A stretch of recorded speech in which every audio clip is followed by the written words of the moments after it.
श्री गणेशाय नमः। गुरुचरण कमलेभ्यो नमः।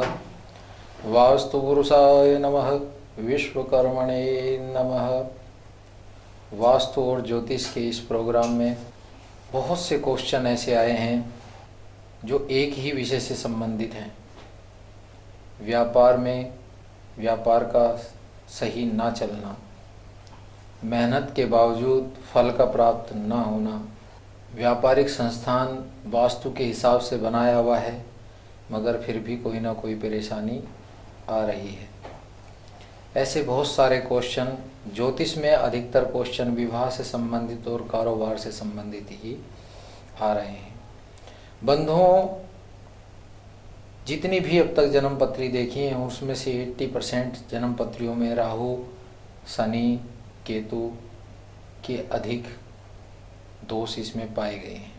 तात्पर्य यह है कि राहु क्योंकि छाया ग्रह है और छाया ग्रह होने के कारण ये मनुष्य के जीवन में छाया बन करके बैठ जाता है।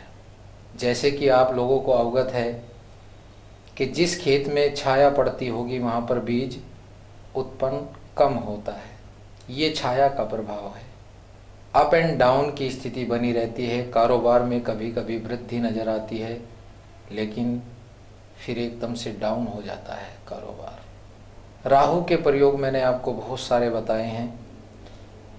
एक सटीक बिल्कुल आप इस प्रयोग को, जिसके राहु की महादशा चल रही है या राहु का प्रभाव जिसके ऊपर है, वो इस प्रयोग को जरूर करें।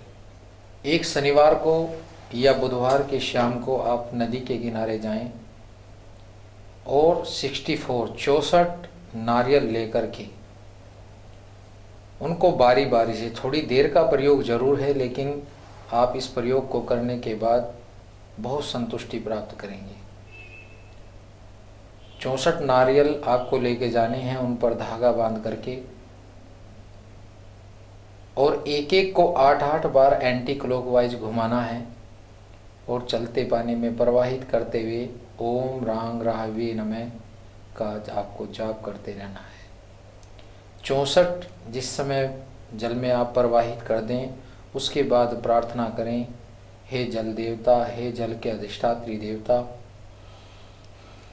ग्रहों में राहु से प्रार्थना करते हुए कि मेरी कुंडली के अंदर या मेरे व्यापार में जिस कोई भी प्रकार की, किसी भी प्रकार की कोई विघ्न बाधा हो वो इसमें इन नारियल के साथ बह जाए। ऐसी प्रार्थना करते हुए आप वहाँ से वापस आ जाएं।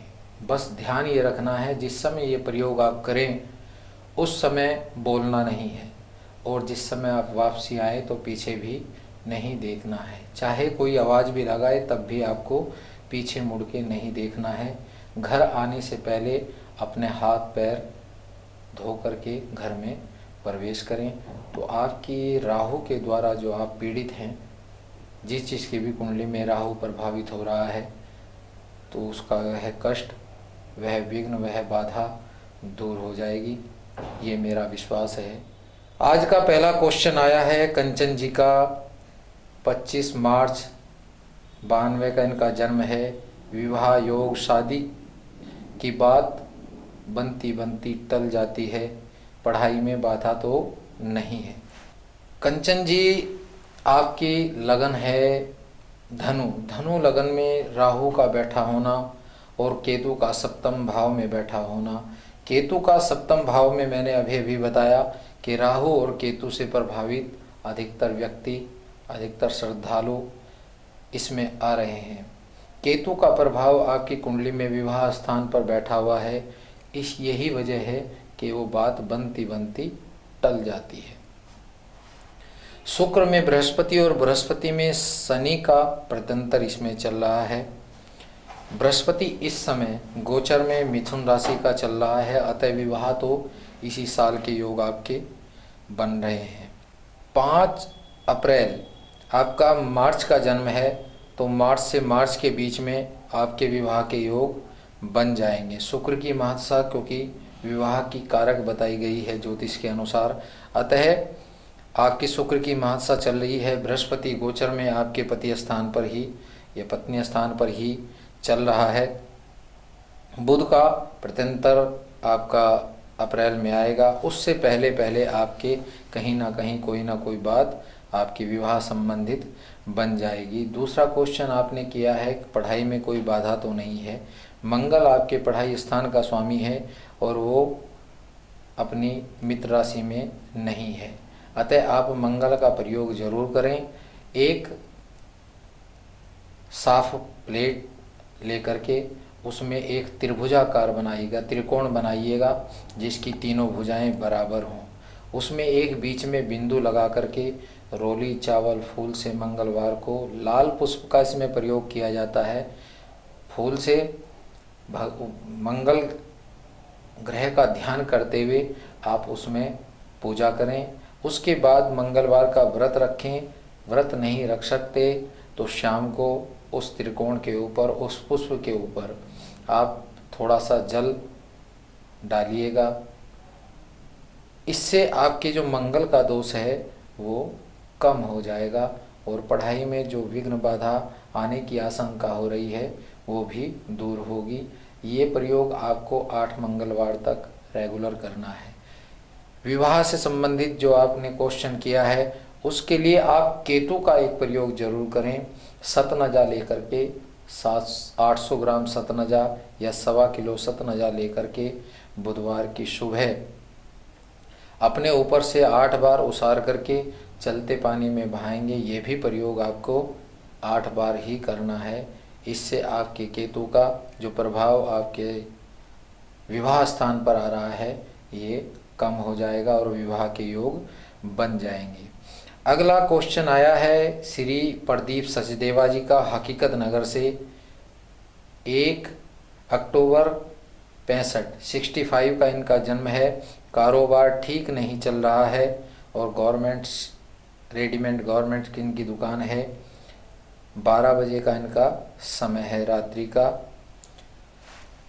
श्री प्रदीप जी आपकी कुंडली मिथुन लगन की कुंडली है। मिथुन लगन में ही बृहस्पति आपका विराजमान है और आपका कर्मेश भी बृहस्पति ही है। राहु की महादशा चल रही है। मैंने राहु का भी एक प्रयोग बताया है, लेकिन फिर भी क्योंकि राहु की महादशा में राहु का अंतर और केतु का प्रत्यंतर चल रहा है, कभी कभी आपको लगता होगा कि व्यापार बहुत अच्छा चल रहा है, लेकिन अगले ही दिन आपको महसूस होता होगा कि आज तो कुछ भी कमाई नहीं हुई है। यही राहु का काम है। ये बिच्छू की तरह से काटता है, फिर इंतजार करता है कि कब ये खड़ा हो और मैं फिर से काटूं। जैसे ही आपका व्यापार फिर थोड़ा सा चलने लगेगा, फिर ये आपके ऊपर प्रभावित हो जाएगा। अतः आप राहु से संबंधित प्रयोग मैंने अभी जो बताया है वो करें, या फिर आप अपने व्यापारिक संस्थान पर पहले प्रयोग तो ये करें कि एक नारियल लेकर के उसकी जटाएं उतार करके उसके ऊपर एक स्वास्तिक बनाइएगा और स्वास्तिक बना करके डोरी का नाला बांधिएगा और आप अपने जो आपका व्यापारिक जो दुकान है आपकी, उसके सभी दीवारों को उसको टच कीजिएगा। टच करने के बाद कोई पंचमुखी हनुमान जी का मंदिर आपके आसपास हो या फिर बालाजी के मंदिर में जाकर के हनुमान जी के चरणों में उसको अर्पण कीजिएगा और अर्पण करके प्रार्थना कीजिएगा, हे हनुमान जी, हे प्रभु, मेरे व्यापार में जो ये स्थिति बनी हुई है ये दूर हो जाए और जो विघ्न बाधा हैं वो सब दूर हो जाएं, आपका आशीर्वाद मुझे मिल जाए। एक प्रयोग इसमें आप जरूर कीजिएगा। ये थोड़ा सा प्रयोग कठिन है मगर इसको करने से आपको लाभ निश्चित रूप से प्राप्त होगा। शनिवार के दिन एक पीपल का पत्ता लाइएगा, उसको पहले दूध से धोइएगा और धो करके फिर गंगा जल से उसको साफ कीजिएगा। गंगा जल से धोइएगा और जिस जगह पर आप अपनी गद्दी बनाए हुए हैं, आपने गद्दी जहाँ पर बनाई हुई है उस गद्दी के नीचे किसी कपड़े के नीचे या गद्दी के नीचे रख दीजिएगा। ये प्रयोग आपको 7 शनिवार तक करना है। 7वें शनिवार को जब आप ये रख दें तो ठीक दिन के 12 बजे आप ये सभी पत्ते लेकर के नदी के किनारे जाइएगा और इनको जल में प्रवाहित कर दीजिएगा। प्रवाहित करते समय आपको श्री जय वीर हनुमान इन्हीं सभी पत्तों के ऊपर रोली से या हनुमानी सिंदूर से प्रवाहित करने से पहले इनके ऊपर लिखना है श्री जय वीर हनुमान। जय वीर हनुमान, हनुमान जी से प्रार्थना करनी है कि आपके व्यापार जो नहीं चल रहा है वो चलने लगे, ऐसा प्रार्थना करते हुए जल में इसको प्रवाहित कर दीजिएगा। अगला क्वेश्चन आया है श्री दीपक जी का शक्ति नगर से। 26 सितंबर 85 का इनका जन्म है। विवाह के योग और कारोबार के बारे में पूछ रहे हैं। रात्रि में 12:50 सहारनपुर का इनका जन्म है। मिथुन लगन की कुंडली है। बृहस्पति की महादशा में शुक्र का अंतर चल रहा है और बृहस्पति इनका अष्टम स्थान पर बैठा हुआ है। अष्टम क्योंकि ये पत्नी स्थान का स्वामी भी है और ये अष्टम में चला गया है, अतः इसकी वजह से ही आपके इस विवाह में विलंब हो रहा है। आप बृहस्पति का प्रयोग करें। बृहस्पति के प्रयोग के लिए आप 800 ग्राम चने की दाल को रात्रि में बुधवार की रात में भिगो दीजिएगा और अगले दिन सुबह नहा धोकर के किसी गाय को इसको खिला दीजिएगा। ये प्रयोग भी आपको 9 बार करना है। ये प्रयोग को 9 बार करके फिर आप बृहस्पतिवार के दिन, जिस दिन ये पूरा हो, 9वां दिन हो, 9वां बृहस्पतिवार हो, उस दिन आप 1.25 किलो लड्डू लेकर के किसी मंदिर में जाइएगा। भगवान शंकर की हो या हनुमान जी का हो या दुर्गा जी का हो, जो भी मंदिर आपके आसपास हो, वहाँ पर भोग लगा करके पंडित जी को इसमें से कुछ दीजिएगा और वहाँ पर प्रसाद बांट दीजिएगा, तो आपके विवाह के योग जल्दी बन जाएंगे। कार्य क्षेत्र में आपका, क्योंकि कार्य क्षेत्र का स्वामी भी आपका बृहस्पति है, इस समय बृहस्पति की महादशा में शुक्र का अंतर और शुक्र का प्रत्यंतर चल रहा है। शुक्र आपका 3य स्थान में मंगल के साथ विराजमान है। कारोबार में आप नौकरी अगर करना चाहते हैं तो पढ़ाने की नौकरी कीजिएगा, अध्यापक की नौकरी कीजिएगा। और अगर आप व्यापार करना चाहते हैं तो व्यापार में भी आप स्कूल इत्यादि या आप इस प्रकार का कोई शुक्र से रिलेटेड जिसमें सौंदर्य प्रसाधन की चीज़ें बनाई जाती हैं या लोग बाग उसको खरीदने आते हैं, अतः इस प्रकार का कोई कार्य कीजिएगा तो आपको सफलता निश्चित रूप से मिलेगी। अगला क्वेश्चन आया है सौरभ सैनी जी का। सौरभ जी, आपकी धनु लगन की कुंडली है। राहु की महादशा चल रही है। राहु की महादशा के लिए जो मैंने आपको पहले शुरू में ही प्रयोग बताया है वो आप प्रयोग कर सकते हैं। नौकरी के बारे में पूछ रहे हैं तो सौरभ जी, आपके जो कर्मेश है वो बुध है। विवाह के उपरांत आपके कार्य के योग बनते हैं। कोई आप व्यापार आरंभ करेंगे विवाह के पश्चात, और इस समय शनि का अंतर और शुक्र का प्रत्यंतर चल रहा है। शनि आपका स्वयं राशि का बैठा हुआ है, अतः अभी के लिए ये नौकरी के योग बता रहा है। राहु का प्रयोग करेंगे तो आपके राहु के प्रयोग में आप किसी भी निर्धन व्यक्ति या वृद्ध व्यक्ति या भिखारी या कोढ़ियों के यहाँ या कहीं पर अनाथालय में या आप अंध विद्यालय में जा कर के इस प्रयोग को करें। उस दिन करना क्या है, आपको कोई भी ऐसे स्थान पर जाइएगा जिनका मैंने नाम लिया है, उस पर जाकर के उनको भोजन कराइएगा।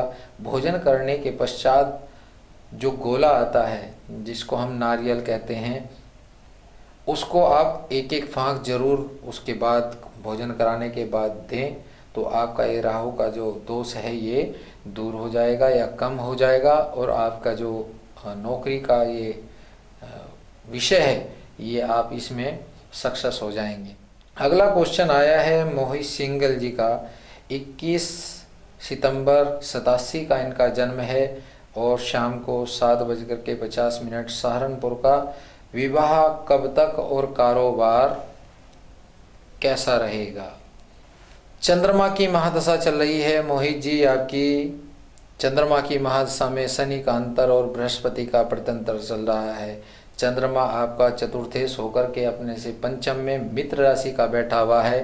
मंगल भी वहीं पर मित्र राशि का बैठा हुआ है, अतः आपके जो विवाह के योग हैं ये 2 फरवरी 2014 तक बनने के पूरे चांस हैं, क्योंकि सप्तम स्थान का स्वामी है शुक्र और शनि, चंद्र में शनि और शनि में बृहस्पति चल रहा है। बृहस्पति इस समय मिथुन राशि का बैठा हुआ है, मगर लगन की लग्नेश की लगन स्थान पर बैठा हुआ बृहस्पति सप्तम दृष्टि से आपके पत्नी स्थान को देख रहा है, क्योंकि बृहस्पति का प्रत्यंतर चल रहा है। शनि का आप प्रयोग करेंगे तो आपके विवाह के योग फरवरी तक बनने के पूरे पूरे आसार हैं। शनि के प्रयोग के लिए आप एक लोहे का कटोरा लें और उसके अंदर कोई भी ठोस लोहे की वस्तु रख करके शनि देव का उसमें ध्यान करके और तेल की एक धारा उसके ऊपर देना आरंभ करें, और उसमें तेल की धारा देते हुए आप ओम सं शनिश्चराय नमः इस मंत्र का जाप करें, या ओम शनये नमः इस मंत्र का जाप करते करते अभिषेक करें। अभिषेक करने के पश्चात आप उसमें अपना चेहरा, अपना मुखमंडल देखें, अपनी छाया देखें, और उस छाया दान को आप शनिवार वाले जो दान लेने वाले आते हैं उनको अर्पण कर दें। ये प्रयोग आपको 7 शनिवार तक करना है। 7 शनिवार करने के बाद निश्चित रूप से जिस समय आप इसे कर लेंगे पहले ही शनिवार से ये प्रभावित होना आरंभ हो जाएगा, क्योंकि छाया का प्रभाव मैं पहले भी बता चुका। जब आप छाया दान कर देते हैं तो आपके जो शरीर के अवगुण हैं, जो नेगेटिविटी है वो दूर हो जाती है, और शनि से जो प्रभावित हैं वो भी कम हो जाता है। ततः इस प्रयोग को करेंगे तो आपके कारोबार में भी, कारोबार की दृष्टि से आपके ग्रह बहुत अच्छे हैं। आप जो कारोबार कर रहे हैं 2014 के बाद आपके नए कारोबार का योग भी बनता है। विवाह उपरांत आपका कोई नया व्यापार भी आरंभ होने जा रहा है। अगला क्वेश्चन आया है हनी जी हकीकत नगर से, 10 सितंबर 91 का इनका जन्म है, 1:40 लुधियाना। नौकरी करें या बिजनेस, नौकरी या बिजनेस के बारे में पूछ रहे हैं। आप एक समय में 3 काम करने का आपके अंदर बल है, क्योंकि बृहस्पति सूर्य वहाँ पर स्वयं राशि का बैठा हुआ है, और आपका लग्नेश मंगल लाभ स्थान पर बैठा हुआ है। कोई भी व्यापार कर लें निश्चित रूप से आपका व्यापार चलेगा। राहु की महादशा चल रही है, मगर राहु का कोई ना कोई प्रयोग आप करते रहें। 2014 में आपके राहु में शुक्र आएगा 28 मार्च 2014 में। ये जो शुक्र है आपका भाग्य स्थान पर बैठा हुआ है और पत्नी स्थान का स्वामी होकर के बैठा हुआ है। हनी जी नौकरी या बिजनेस आपने पूछा था, आप दोनों ही काम एक साथ कर सकते हैं, क्योंकि वहाँ पर बुध भी व्यापार का स्वामी होता है। बुध आदित्य योग वहाँ पर बना हुआ है। दोनों में से जो भी चूज करेंगे आप उसमें सक्सेस रहेंगे। मंगल लाभ स्थान पर बैठा हुआ है, धन इकट्ठा होने के योग बन रहे हैं। बस केवल क्या करना है, राहु का कोई ना कोई आप प्रयोग करें, या राहु का मंत्र जाप आप किसी ब्राह्मण से कराइएगा। राहु का मंत्र, क्योंकि कलयुग जो है चौथा युग होता है, 4 गुना इसका मंत्र जाप आपको कराना होगा। 72,000 आप इसका मंत्र कराइएगा।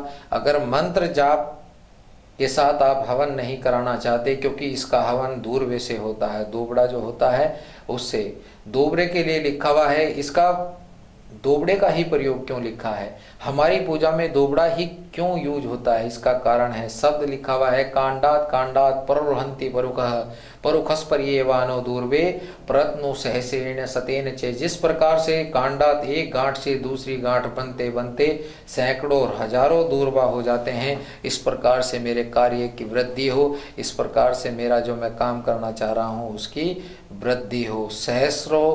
सहसेन सतेन चे, 100 से 1000 हो जाता है दूरवा। हमारी पूजा में कोई भी वस्तु इस्तेमाल होती है तो उसका कोई ना कोई वैज्ञानिक रहस्य होता है। आपने देखा होगा जब हमारा ब्लड प्रेशर हाई हो जाता है तो डॉक्टर कहते हैं सुबह जो ओस पड़ी हुई होती है उस दूबड़े पर चलने से, टहलने से आपका जो ब्लड प्रेशर की बीमारी है वो दूर होती है। स्पर्श मात्र से, आपको मैंने पहले भी बताया, हम 3 प्रकार के प्रयोग अपने ज्योतिष के अंदर करते हैं। उसमें एक होता है जाप कराना या पूजा कराना, एक होता है नग पहनवाना, एक होता है दान करवाना। तीनों ही प्रयोग हैं ये अलग अलग स्थिति में कराने होते हैं। जिसका हमें बल बढ़ाना होता है उसका हम नग पहनाते हैं, और जिसका हमें बल कम करना होता है उसका हमें दान कराना होता है। और जो पूजा होती है इसके आपको पॉजिटिव ही प्रभाव मिलते हैं। इसीलिए मैं आपको कह रहा हूँ कि राहु का प्रयोग, राहु का मंत्र जाप कराएंगे, क्योंकि मुझे आपकी कुंडली बहुत अच्छी कुंडली है, अच्छी कुंडलियों में गिनी जाती है। और कुछ बीच में जो अड़चनें आती हैं उनका आपको प्रयोग कर लेना चाहिए। राहु से संबंधित थोड़ा सा जिह्वा पर कंट्रोल रख करके आप बात करेंगे तो और भी अच्छा हो जाएगा, क्योंकि स्पष्टवादी प्रकार के व्यक्ति ऐसे होते हैं जिनका राहु और शनि द्वितीय व तृतीय में बैठा हुआ होता है। अगला क्वेश्चन आया है श्री शिव कुमार जी का, शारदा नगर से 15 नवंबर 74 का इनका जन्म है। 1:40 सुबह का। कारोबार और कर्ज नहीं उतर रहा है। कर्ज के बारे में मैंने आपको पहले भी बताया था कि आप मंगलवार को कर्ज ना लें। मंगलवार को कर्ज उतारना आरंभ करना चाहिए, लेना नहीं चाहिए। वैसे तो हम भगवान से ये प्रार्थना करते हैं कि किसी को कर्ज लेने की आवश्यकता ही ना हो। वो इन प्रयोगों को करेंगे जो मैं प्रयोग आपको अगला बता रहा हूँ। इसको प्रयोग को विश्वास से करना, तो आप विश्वास मानेंगे कि भगवान आपकी जो कर्ज की स्थिति है ये दूर करेगा और आपके कारोबार में भी वृद्धि करेगा। हनुमान चालीसा के बाद एक आता है बजरंग बाण। किसी हनुमान जी के मंदिर में, वैसे तो इसमें आता है कि पंचमुखी हनुमान जी का मंदिर हो और वो भी दक्षिणाभिमुख हो, दक्षिण को उसका मुख हो। सहारनपुर के अंदर भूतेश्वर मंदिर में दक्षिणाभिमुख हनुमान जी स्थापित हैं, स्थापना उनकी हुई है। प्राचीन मंदिर है, बहुत सिद्ध मंदिर है। इस मंदिर में जाएं और जाकर के 5 पाठ 21 दिन तक लगातार करें और उसके बाद अपने व्यापारिक संस्थान में हनुमान जी की एक मूर्ति ला करके उसके बाद वहाँ पर आरंभ करेंगे तो आपका कारोबार भी बढ़ेगा और आपकी जो कर्ज की स्थिति है ये भी दूर हो जाएगी। बंधुओं, जितने भी प्रयोग मैं यहाँ पर बता रहा हूँ ये अनुभवित हैं। मैं इनको पिछले 14 साल से इस कार्य को कर रहा हूँ और इनको बताता हूँ, और बताने से मुझे पता लगता है कि जिन जिन लोगों को मैंने ये प्रयोग बताए हैं उनके वो कार्य भगवान ने, माँ जगदम्बा ने वो सिद्ध किए हैं, उनके वो कार्य बने हैं। अतः आप भी इन प्रयोगों को विश्वास से करेंगे, श्रद्धा से करेंगे तो निश्चित रूप से आपको सफलता प्राप्त होगी। वास्तु के संबंध में मैं एक टिप्स रोजाना देता हूँ, कुछ ना कुछ बताता हूँ। जिन लोगों के रसोई अग्निकोण में नहीं है और ऐसी व्यवस्था भी नहीं हो सकती वो अग्निकोण में चली जाएं, मकान बना हुआ है, क्योंकि तोड़ फोड़ का वास्तु भारतीय वास्तुशास्त्र के अंदर नहीं आता। कुछ प्रयोग ऐसे हैं जिनमें हमें तोड़ना जरूरी हो जाता है, जैसे कि ईशान कोण में बनी हुई लैट्रिन या टॉयलेट, वो हमको हटानी निश्चित रूप से पड़ती है, क्योंकि हम मानते हैं, वास्तुशास्त्र मानता है कि वहाँ पर भगवान के प्रवेश का स्थान है। अगर उस प्रवेश स्थान पर ही आप टॉयलेट या बाथरूम करेंगे तो भगवान का प्रवेश या भगवान का आशीर्वाद आपको कैसे प्राप्त होता है, हो जाएगा। ईशान कोण की लैट्रिन अगर आपकी कहीं पर भी बनी हुई है उसको वहाँ से हटा दें। और अग्नि कोण में अगर किसी वजह से आपकी रसोई नहीं बन पा रही है तो आप उस रसोई के अंदर एक लाल रंग का बल्ब जो रेगुलर 24 घंटे जलता हुआ हो, 0 वाट का आप बल्ब लगा सकते हैं, वो रेगुलर जलता हुआ उसके अंदर से लाल रोशनी निकलती रहनी चाहिए। इससे आपका जो अग्निकोण वाला जो प्रभाव है वो आपकी रसोई में आना आरंभ हो जाएगा। क्योंकि हमारा मानना होता है कि रसोई के अंदर जो हम भोज्य पदार्थ खाते हैं वो अच्छे हों, वो हमारे लिए सुपाच्य हों, वो हमें एनर्जी देने वाले हों। अतः उसके लिए आप लाल रंग का वहाँ पर बल्ब लगाएंगे तो आपका ये वास्तु का जो दोष है, जो अग्निकोण में आपकी रसोई नहीं आ पा रही है, तो वो कम हो जाएगा और आपको अच्छे फल प्राप्त होने आरंभ हो जाएंगे। नमस्कार, जय माता।